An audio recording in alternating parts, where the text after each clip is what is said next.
Novamente no ar, é João Lourenço que vos fala num programa dedicado à compreensão dos transtornos mentais à luz da doutrina espírita. E eu gosto sempre de lembrar que o nosso programa não tem aqui como proposta ficar buscando explicação e muito menos justificativas na doutrina espírita, como em qualquer outra ciência ou filosofia que fale sobre o funcionamento mental e cerebral das pessoas. E por que isso? Porque a nossa ideia não é se conformar com os problemas e tudo que acontece colocar a culpa nele, ou já como explicação justificativa. A nossa ideia é buscar ferramentas, instruções para usar essas ferramentas e, quiçá, instrutores que nos auxiliem a estudar a nossa dor para que ela não se torne uma revolta e, com isso, desenvolver novas habilidades. Porque tudo que existe aqui no planeta Terra, que é um grande cenário montado por Jesus a pedido de Deus, tudo serve como um grande cenário, pessoas são personagens, situações são cenas, com apenas a finalidade psicopedagógica. E é claro que quanto mais consciência eu tenho dessa pedagogia, menos sofrimento eu tenho, porque quanto mais eu desconheço, mais eu padeço, E aí a ideia então é de a gente poder conhecer como funciona a nossa mente, mas principalmente iluminada pela espiritualidade, principalmente pelo conhecimento do espiritismo. E nos últimos programas estamos falando aqui sobre a doença mental e falando como que a influência dos espíritos pode causar a doença, manter a doença, piorar a doença ou curar a doença. Então, a realidade do intercâmbio espiritual existe e não é desde Kardec, existe desde sempre. O que Kardec fez foi apenas estudar, vamos dizer assim, a fenomenologia, usando uma metodologia que na época ele chamava de controle universal das ideias. E aí surgiu então não só um estudo fenomenológico do que estava acontecendo de paranormalidade, e sim também todo um estudo filosófico e que teve consequências religiosas muito fortes, porque ele acabou chegando à conclusão de que estávamos estudando mais um campo da natureza que era criado, mantido pelo amor divino. E aí entramos então na ideia do cristianismo, de Jesus e de toda a capacidade que essas ideias têm de nos ligar ao Criador, a Deus.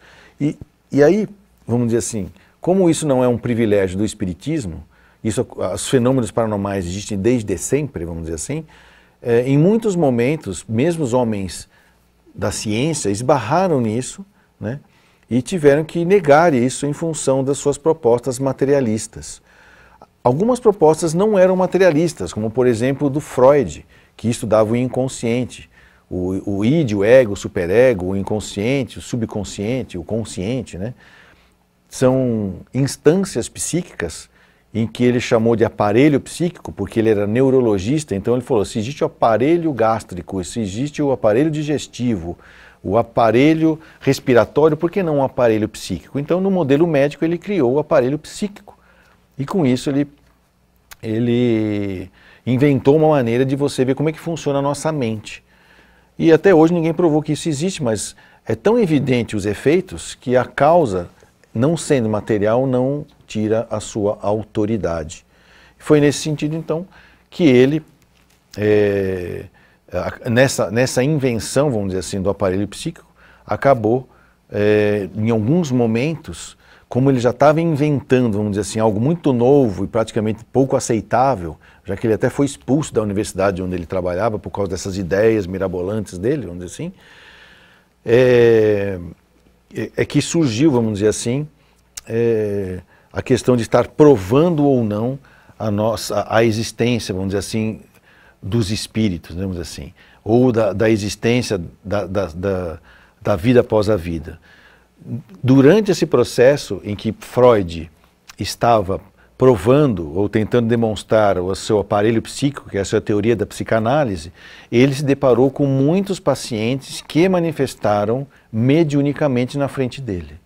Por questões religiosas e por questões acadêmicas, ele teve que tirar esses pacientes dos seus estudos, porque senão ele teria que provar uma coisa mais difícil, que estava além do que ele já estava querendo provar, que era difícil. Se já estava difícil provar que existe o abstrato da mente, imagine ele provar vida após a vida. Então, existem relatos de casos em que ele parou de tratar ou colocar os estudos algumas pessoas que, por ter uma doença chamada histeria, entravam em estado alterado de consciência e se manifestavam pessoas que já tinham morrido através dela, falavam em outras línguas ou teorias que essa pessoa nunca tinha estudado na matemática, na física. Então ele teve que tirar isso por uma questão técnica, ideológica da academia e também pelos conceitos religiosos, lembrando que Freud era judeu. Porém, isso não inviabiliza a realidade. Não é porque o homem não entende a realidade que a realidade não existe. Para nós, do ponto de vista espírita, estamos falando aqui da realidade maior, cuja totalidade nós realmente não alcançamos, mas ela existe, ela acontece conosco, sem nosco, apesar de nosco acreditar. E aí, se a gente vai levar em consideração que o ser humano é um ser sistêmico, biológico, psicológico, social, espiritual e também faz parte da fenomenologia espírita, a fenomenologia espírita é capaz de causar doença mental? Se ela é capaz de causar, ela é capaz de manter a pessoa doente? É ela que causa e mantém ele doente? Ela é capaz de curar alguém que tem doença? Isso sim. Nós já falamos aqui em outros programas sobre o Dr. Adolfo Bezerra de Menezes Cavalcante, que foi um médico brasileiro que viveu mais ou menos na mesma época do Kardec, mas aqui no Brasil, né? E que observou, através do estudo da doutrina espírita, que poderia existir uma outra causa de doença mental que não eram lesões cerebrais. E como que ele fazia isso, né? Eu já comentei aqui, ele inventou o primeiro aparelho para avaliar se aquela pessoa é doente mental ou ela é doente do espírito. O que ele fazia? Era muito simples, né? Tem um livrinho chamado Loucura sob o Novo Prisma, em que, na primeira parte, ele faz toda uma apologia ao espiritismo, e na segunda parte ele explica como é que ele faz isso. Que é você ir até um médium idôneo, bem treinado, cristão e caridoso, desinteressado, né? E evocar através desse médium o espírito da pessoa que é doente. Então a pessoa vai estar num estado alterado de consciência meio que dormindo, aí o espírito dela se manifesta no médium. Isso é possível, né?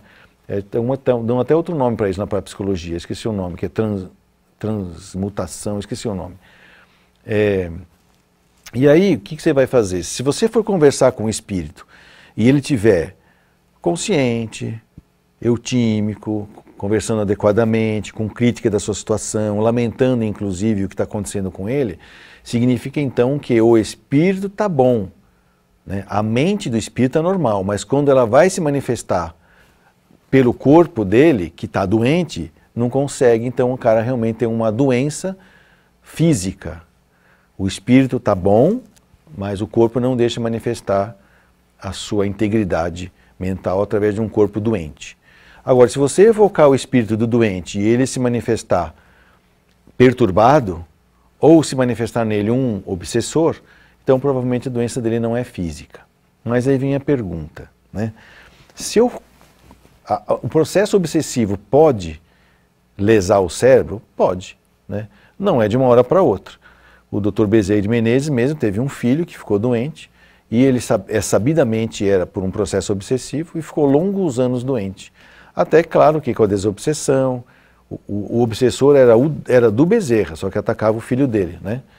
E aí o obsessor, vendo a dedicação do Dr. Bezerra, a bondade dele e assim por diante, acabou reconhecendo que era importante que ele perdoasse, se afastou, mas veio falar com o Dr. Bezerra que, lamentavelmente, fazia tantos anos que ele estava energeticamente linkado, né, ligado ao filho dele, que na ausência dele ele ia parar de ter crises, mas que ele ia ficar com uma dificuldade, que é hoje o que nós chamamos de defeito esquizofrênico. A pessoa fica meio embotada, porque ela não tem mais aquele conúbio, né? Aquele link que alimenta, que se retroalimenta energeticamente. Então, uma das maneiras da pessoa enlouquecer, vamos dizer assim, ou perder o controle da sua mente, é uma influência pertinaz com a ideia de causar o mal-estar de um espírito sobre o encarnado. Para isso, é preciso ter sintonia, né? Não é as pessoas não se ligam e não existem obsessores do nada. Por isso que às vezes, não sei se alguém já ouviu falar, né, às vezes as pessoas vão nas casas, nos centros espíritas, vamos dizer assim, ou casas que trabalham com mediunismo ou coisa parecida, e às vezes a gente ouve falar assim, aquela pessoa tem o corpo fechado, né? O que é corpo fechado? Na realidade, ela tem uma mente, vamos dizer assim, tão ligada a Deus, à caridade, à humildade, à espiritualidade. Às vezes ela não tem nem religião, nem sabe que espírito existe, mas ela tem isso dentro dela. Então essas vibrações de amor tornam ela fechada contra links, né, ou tentativas de processo obsessivo, porque a mente dela está em outro lugar. Então ela até pode ter sensações de medo, de culpa ou de raiva, mas são tão pequenos e tão ordinários que eu digo assim, tão do dia a dia, tão ingênuos, talvez a palavra não seja ordinária, mas tão ingênuos, que a pessoa não tem plug mental suficiente para atrair um obsessor pertinaz e maldoso, né? Então é quando as pessoas falam que a pessoa tem um corpo fechado. Então não há facilidade de acesso de acessar a mente desta pessoa, né? Nós estamos já no finalzinho do primeiro bloco, né, e aí eu só gostaria de lembrar que se vocês tiverem que fazer alguma pergunta, alguma colocação, hoje infelizmente nós estamos sem o nosso telefone, mas nós temos o WhatsApp, tá? Vocês podem estar passando pelo WhatsApp, o telefone nós vamos colocar aqui para vocês, 0 operadora 11 99643 3827. Vamos repetir, 0 operadora 11 99643 3827. Você pode fazer a sua colocação, fazer a sua pergunta, pode ser desse assunto ou não, já que o nosso programa não é fechado. Pode também participar com a gente, fazer a sua colocação através do Facebook. É só entrar lá no site do Facebook, é o facebook.com, e colocar facebook.com/TV Mundo Maior, que vai estar passando esse programa lá agora ao vivo, e você pode fazer a sua colocação e a gente vai estar também oportunamente respondendo a sua pergunta ou fazendo um adendo aí à sua colocação. E dá também para assistir pelo YouTube, né? Só que no YouTube você assiste, né? Mas não sei se é muito possível, né, Maurício, fazer, não é ao vivo, né? No YouTube não é ao vivo, né? É só daqui a pouco, né? Então só vai subir daqui a pouco, né? Tá bom, mas então pelo Facebook você pode falar com a gente e agora também pelo WhatsApp. O assunto de hoje é falar sobre a influência dos espíritos na saúde mental, mas a gente está já quase no finalzinho do primeiro tempo, né? E nós vamos só fazer um link para o segundo tempo. O que nós vamos falar quando a gente voltar do nosso intervalo, né? Quais são os sinais e sintomas que podem parecer doença mental, mas é um processo obsessivo, ou seja, é a influência de um espírito. Isso era uma coisa que me perseguia muito, perseguia não sei se é a palavra, né, mas na questão de conhecimento no meio estudo médico e psiquiátrico. Como que eu sei que a pessoa está obsidiada ouvindo o espírito ou realmente ela está tendo uma alucinação? Isso foi uma coisa que eu tive que aprender cientificamente lá no Hospital do Juqueri, em Franco da Rocha. Mas a gente volta daqui a pouco para falar sobre isso. Até lá.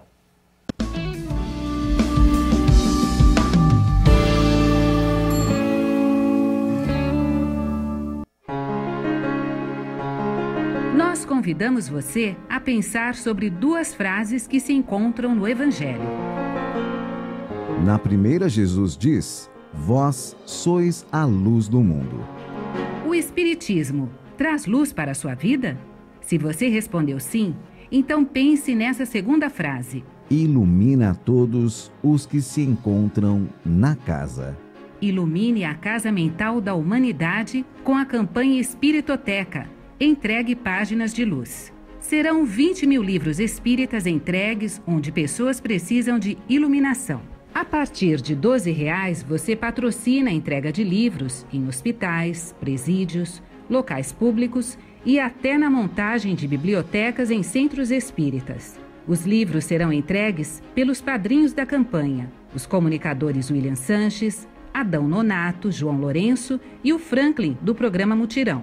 E o melhor, você vai receber recompensas de acordo com a quantidade de mentes que você iluminar. Agradecimentos, mensagens personalizadas com o seu nome e até a oportunidade de entregar os livros junto com um dos padrinhos da campanha. Acesse mundomaior.com.br ou ligue para 0 operadora 11 4966 5775. Cultura, fé raciocinada e reflexão você encontra somente aqui na Mundo Maior. Veja as principais obras de Lourdes Gaggetti que separamos especialmente para você. No romance A Quarta Cruz, você irá adentrar na vida de Salvatore, narrando uma de suas experiências encarnado como um romano que teve o privilégio de se deparar com a grandiosidade de Jesus e não se deu conta. Já em Marcados pelo Passado, a autora aborda como nada é por acaso. Todas as pessoas que nos envolvemos podem sim ter feito parte ou ter sido um grande amor em outra vida. Confira nessa obra como todos os acontecimentos têm um porquê, além de ter o seu momento certo de acontecer. E não esquecemos os baixinhos. Em Tininha Gota d'Água, levaremos todas as crianças para o mundo fantástico, onde aventura e diversão são essenciais. Porém, nas entrelinhas, a principal mensagem é mostrar a importância da preservação ambiental. Obras com propostas diferentes, mas que vão acrescentar cultura. Adquira já pelo site mundomaior.com.br ou através do telefone 0 operadora 11 4966 5775.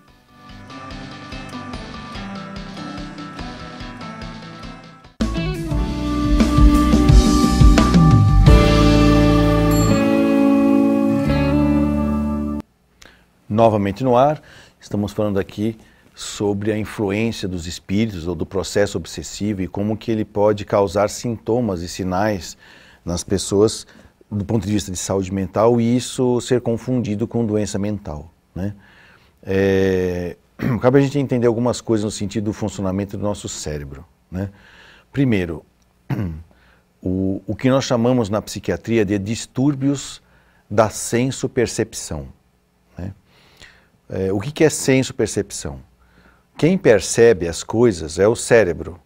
Quem sente as coisas são os nossos órgãos do sentido. Então, quem sente as coisas que têm a ver com a luz são os olhos. Quem percebe as imagens é o nosso cérebro. Então, o nosso olho capta a imagem, como se fosse uma câmera, como essa aqui de TV que está olhando, voltada para mim. Aí, essa imagem vai para algum lugar lá que é percebida pelos computadores. E aí é feito uma diagramação, uma colocação e é mandada na internet pelo que vocês estão vendo. Então o que vocês percebem foi sentido pela câmera, né? É a mesma coisa no nosso cérebro. É aqui no lobo occipital que a gente percebe o que os nossos olhos sentem. Isso é uma senso-percepção, ok? E existem distúrbios da senso-percepção, vários tipos, tá? O mais popular que todo mundo conhece é a alucinação. E as pessoas muitas vezes falam assim, esse cara está alucinado, querendo dizer que ele está, vamos dizer assim, acelerado, inquieto ou coisa parecida, né? Vamos dizer assim. E na realidade a alucinação é a percepção de coisas que os meus sentidos não sentiram. Então, por exemplo, uma alucinação visual é quando eu percebo uma coisa que meu olho não está vendo, né? Então e como é que a gente sabe disso? Porque já foi feita experiências que você, por exemplo, uma pessoa que tiver com um cérebro, um animal que tiver com o cérebro exposto, se você for aqui atrás e cutucar com uma agulha, ele vai ver coisas vai perceber imagens que ele não viu. E isso é um distúrbio da senso-percepção. E por que isso acontece? Porque entre o olho que vê e o cérebro que percebe tem todo um circuito, tá? Neurológico. E esse circuito não é um fio, que nem esse fio da câmera que vai até como é que é o nome daquela sala? O controle mestre lá, que fica vendo as imagens, né? Não é assim. Todos os neurônios se comunicam entre si, direto ou indiretamente. Então, muitas vezes, a imagem está indo certinha lá para o cérebro, né? Só que no meio do caminho tem um neurônio que, por ser epilético, vai dar uma mensagem lá que distorce a imagem, né? Aí, esse circuito fica prejudicado, de maneira que a pessoa pode estar vendo uma mão, quer dizer, o olho está com uma mão na frente, mas o cérebro está percebendo um passarinho, né? E aí pode até acontecer o inverso. Eu posso estar de olho fechado, dormindo, e aquele foco epilético dá uma mensagem no circuito da percepção visual, e eu dormindo acordo vendo um passarinho. Do nada. Quais são as doenças que faz isso? Epilepsia pode fazer isso, né? Esquizofrenia pode fazer isso, um quadro depressivo muito grave pode fazer isso. Percebendo então que quando você tem um comprometimento de funcionamento grave dos neurônios, a alucinação pode aparecer. Okay? Então a alucinação não é sinal dessa ou daquela doença? Não. Ah, mas esquizofrênico não alucina? Também alucina. Então epilético alucina? Também. Só que a alucinação dele a gente dá um nome diferente. A gente chama de automatismo mental, né? Se for ouvir vozes, ter a percepção de uma voz que ninguém falou, a gente chama de automatismo mental verbal auditivo, né? Tem automatismo mental abstrato, que são ideias que vêm na minha mente, mas eu não sei de onde vem, e pode ser que não seja eu que produzi essa ideia. Foi o cérebro que, de uma certa maneira, funcionou sem o meu consentimento, vamos dizer assim, né? Então, esses sintomas, a gente chama de sintoma, porque é a pessoa que sente, tá? Por exemplo, dor é um sintoma. Não existe um aparelho que mede dor. Não existe. Então, como também não existe um aparelho que mede alucinação, né? O primeiro médico que percebeu, vamos dizer assim, a alucinação, vamos dizer assim, ele quis medir isso. Não é que quis medir, não é isso, né? Eu estou confundindo as coisas. Quem percebeu isso e descreveu isso foi um cara chamado Clérambault. E a gente até brincava lá em Franco da Rocha, no Hospital do Jiquiri, que um dia a gente tinha que inventar uma máquina chamada clerambômetro, né? Que era para poder medir não só a presença, mas a intensidade das alucinações. Só que isso é impossível, porque isso está dentro de um terreno subjetivo. E aí eu fico imaginando se já não seria possível, através de sensores instalados no cérebro, saber que a pessoa está tendo alucinação. Eu acho que já é, né, possível fazer isso. Porém, ainda não é muito prático, porque talvez seja muito invasivo, né? Manusear, né? Manipular o cérebro só para saber se a pessoa está alucinando ou não. Dá para saber isso através de sinais. Não são sintomas, mas são sinais. E sinais é o quê? É aquilo que a gente consegue olhar para a pessoa e ter certeza ou deduzir que a pessoa está tendo tal sintoma. Então, existem alguns sinais indiretos que nos fazem entender que a pessoa talvez esteja tendo alucinação, né? Então, por exemplo, tem pessoas que têm alucinação e conforme ele ouve, por exemplo, ouve vozes, normalmente quem tem alucinação auditiva, ela musita, ela fala como se estivesse falando com a voz. Musitar é assim, ó, e ela fica quieta e fica falando como se ela estivesse percebendo uma voz, como que estivesse resmungando em cima ruminando aquela ideia que vem dentro do cérebro dela, vamos dizer assim, aquele som que parece uma voz. Pensa bem, né, que você tivesse o dia inteiro uma vozinha falando na tua cabeça, você ia se adaptar a ela, você ia até conversar com ela, né? E aí, eu posso até perguntar, você está ouvindo vozes? A pessoa, não. Daqui a pouco eu me distraio ela e vejo ela fazendo assim. Então, são sinais indiretos de que a pessoa possa estar tendo alucinação. Pergunta: como é que eu sei que é alucinação e como é que eu sei que é ouvindo espírito? Não é uma clareaudiência, por exemplo. Como é que eu sei que eu estou tendo uma alucinação visual e não é uma clarividência, né? Tem algumas particularidades muito interessantes. Eu aprendi isso lá em Franco da Rocha, com o Dr. Rui Mendes, com o Dr. Fazani, né? Também com o Dr. Dario, né? Que são todos discípulos lá do Dr. Aníbal Silveira, né? Uma alucinação que vem de um processo patológico, seja ele agudo ou degenerativo, progressivamente degenerativo, normalmente isso vem acompanhado de uma desestruturação da personalidade e da estrutura mental do indivíduo, né?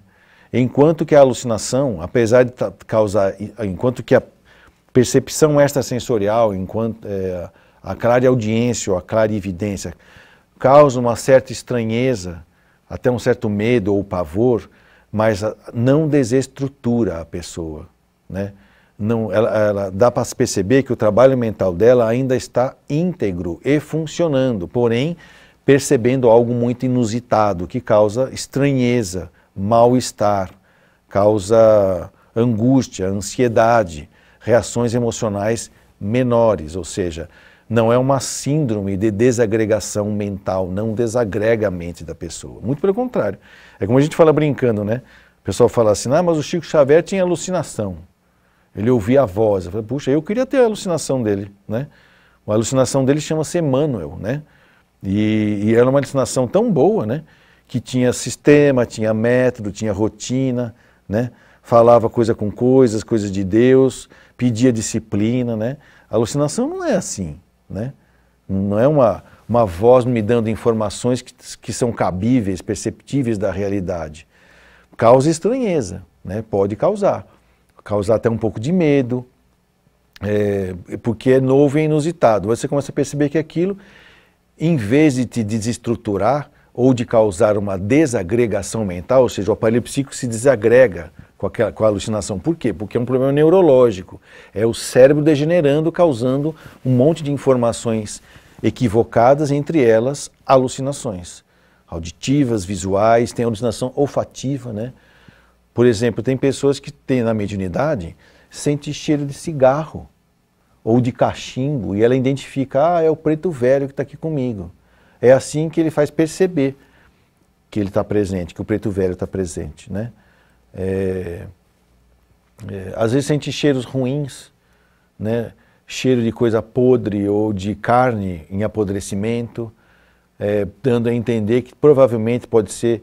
As pessoas começam a identificar, quando eu sinto esse cheiro, é porque provavelmente é um espírito em sofrimento, quem precisa ajudar. E a pessoa começa a aprender a perceber e a identificar e decodificar as suas senso-percepções alteradas, que na realidade é só uma percepção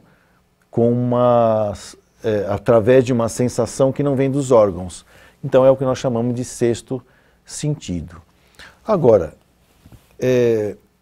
um esquizofrênico, pegar uma doença degenerativa que alucina, ele pode ter evidência? Pode. Um vidente, né? Ele pode ter uma alucinação? Pode. Nada impede. A partir do momento que você está encarnado, o teu cérebro pode te pregar peças. E, se você for imaginar um esquizofrênico, para ele não faz diferença nenhuma se ele está alucinando ou se ele está vendo realmente um espírito. Para ele, que está com a mente desagregada por uma doença degenerativa, aquilo só faz parte de mais uma das coisas que o destempera emocionalmente, que o desestrutura psiquicamente e até o dissocia, né, o tira ele socialmente. E um médium, né, ele consegue perceber quando ele está alucinando? É muito provável que sim. Se ele tiver a educação mediúnica, ele vai perceber a diferença, né? Por quê? Porque mesmo que você seja o clarividente, né, você precisa manter a humildade. Por quê? Porque a mediunidade não está na sua mão, né? Lembra que o Chico falava que o telefone toca de lá para cá? Eu não posso falar, vou receber o espírito agora. Não sei se ele quer vir, até parece. Você convida seus amigos, eles vão na sua casa só porque você convidou? Ele pode falar que não quer, que não pode, que não vai dar para ir. É a mesma coisa, né? E às vezes o espírito quer, mas não tem condições técnicas para isso. Como eu quero telefonar para alguém, mas caiu a linha, caiu a rede, né? Então, mesmo um espírita médium, estudado, aprendiz do evangelho, educação mediúnica, treinamento mediúnico, ele pode alucinar sim. Mas aí ele tendo a educação mediúnica e estando evangelizado, ele vai humildemente pedir ajuda e tentar perceber, tem algumas coisas que estão acontecendo comigo que não é o habitual da minha mediunidade e eu estou achando que isso pode ser uma perturbação mental e eu gostaria de receber ajuda. Pode, né? Isso chama-se educação mediúnica. Parece que tem um WhatsApp, né, Maurício? Vamos ver aqui o Zap aqui. Vamos ver aqui. Que você pode fazer a sua pergunta, né, a sua colocação. pelo nosso WhatsApp aqui. Então vamos ver aqui, o primeiro que chegou hoje aqui foi esse aqui, ó. Boa tarde, doutor João, muita luz para todos. Obrigado, a mesma coisa. Você recomendaria eletroconvulsoterapia para pensamentos automáticos? Comecei essa semana o curso do Evangelho. Gostaria de saber se precisa de muito equilíbrio emocional para conhecer a doutrina. Até porque tem um curso de médium e dizem que precisa ser forte para o conhecimento. O que você sugere e como foi a sua experiência? Abraços, Alexandre Rodrigues. A eletroconvulsoterapia é uma das terapias biológicas usadas na psiquiatria e tem a sua indicação muito precisa, né? E hoje em dia ela não é feita só porque a pessoa tem pensamentos ruminantes, não é assim. Tem indicação muito precisa, não é qualquer doença, muito menos só porque a pessoa tem alguns problemas emocionais ou neuróticos, vamos dizer assim.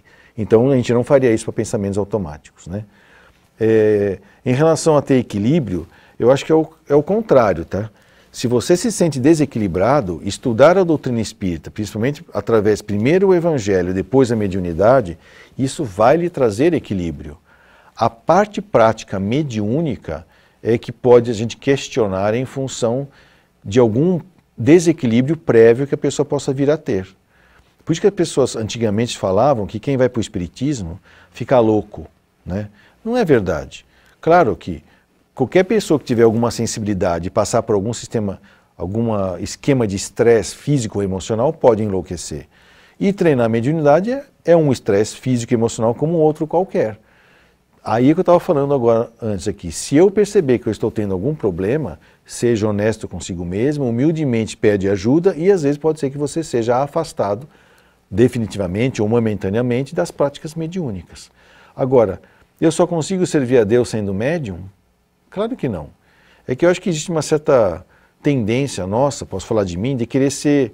É como eu falo assim, eu vou jogar futebol, então eu quero ser centroavante, né? Eu quero ser artilheiro. Ninguém quer ser da zaga, né? Ninguém quer ser goleiro, né? Então o pessoal vai no espiritismo e já quer ser médium. Eu quero ser Chico Xavier. Não precisa. Servir a causa de Deus não precisa nem de mediunidade, né? Só precisa o sincero desejo de rever velhos hábitos, velhos sentimentos, velhos pensamentos, no sentido de aproximá-los daquilo que Jesus faria dentro da grande lei do amor, que ele veio exemplificar com a sua vida, né? Então, acredito que você vai adquirir o equilíbrio estudando de maneira sistemática e metódica a doutrina espírita, principalmente o seu conteúdo religioso, e o filosófico, que tem a ver com o cristianismo, vamos dizer assim, em termos das leis de amor. E a fenomenologia espírita, que é a parte científica, pode se tornar tão e apenas somente uma curiosidade, né? Não necessariamente uma necessidade, né? Outra pergunta aqui. Boa tarde, doutor Rones. Meu nome é Muriele Meideiros. Sou uma sertaneja, moro na região do Seridó, do Rio Grande do Norte, na cidade de Ipueira. Estou aqui ligada na conversa e aprendendo muito com a doutrina. Abraço fraterno. A gente que agradece a Muriel, né? Que sintonizada com a gente, se interessando pelo assunto. E eu sempre lembro nos programas e nas palestras que eu dou que você que me ouve hoje, eu te convido, né, a ser um multiplicador dessas ideias. Estuda, vai ler o que eu estou sugerindo aqui de assunto, que aqui não esgota o assunto. E aí você vai poder disseminar as ideias espíritas, não porque as pessoas precisam ser espíritas, mas que é possível espiritualizar a vida, né? Saber que a razão da vida não é só comer, dormir e se agasalhar, né? Tudo isso eu faço sim, para manter-me ígido, né, sadio, para servir a Deus, dentro das leis de amor que o cosmos nos permite, né? Vamos dizer assim. Acho que tem mais uma outra pergunta aqui. Diz assim, tomo carbolítio há 20 anos. Qual a função do lítio nos transtornos? Quem pergunta é Sebastião, lá da cidade acho que é Iguatu, no Ceará. Que legal, né? O pessoal falando com a gente de lugares bem diferentes, né? Eu acho interessante isso. Então, o lítio é uma medicação que, na realidade, é usado como medicação, mas é uma substância que a gente encontra na natureza, né? É um dos elementos da tabela periódica. A primeira pessoa que usou lítio no mundo, o primeiro médico que usou lítio no mundo foi Hipócrates, o pai da medicina. Que quando as pessoas tinham algum tipo de alteração mental, ele dava banhos numas lagoas que eram ricas em lítio, até descobrir que a gente poderia estar tomando lítio em forma de carbonato de lítio, e isso ajuda no tratamento de alguns transtornos mentais.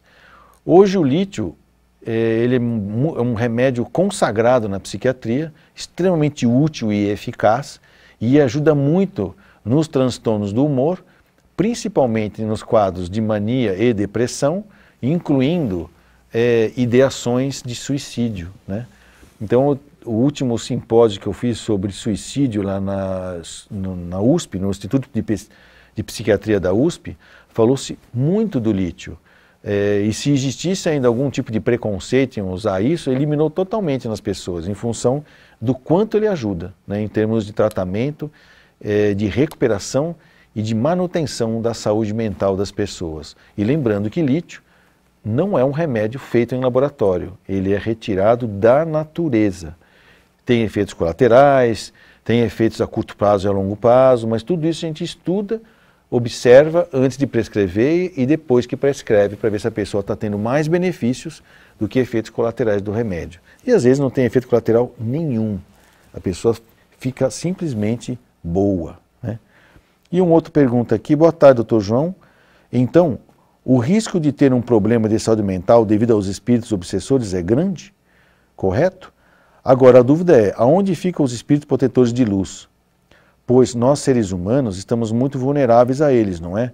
Num dia de 24 horas, pensamentos negativos são tão comuns como os positivos, devido às nossas imperfeições e outros fatores externos e internos.